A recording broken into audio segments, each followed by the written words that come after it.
Ito nga pala mga master yung setup ng aking kumpare na pure 12 volts. Kung naalala nyo yung ginawa kong dalawang pirasong 68 battery na 12 volts ay dito ko po yun i-install dahil nagdagdag po ng battery yung aking kumpare para mas makunat, mas matagal malubat. So dati na siyang nagpagawa sa akin ng 2 pieces na 68 12 volts battery. Nan tornilyo.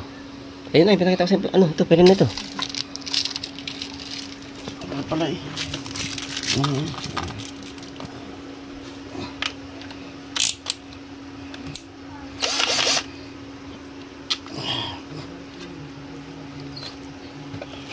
ito nga pala yung breaker na galing sa panel papuntang controller at breaker papuntang battery galing sa controller. So nagdagdag nga pala dito ng isang 550 watts yung aking kumpare ng solar panel.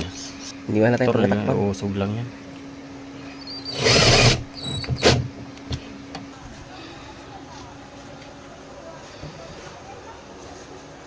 Papurulan dulo? Hmm? Papurulan dulo.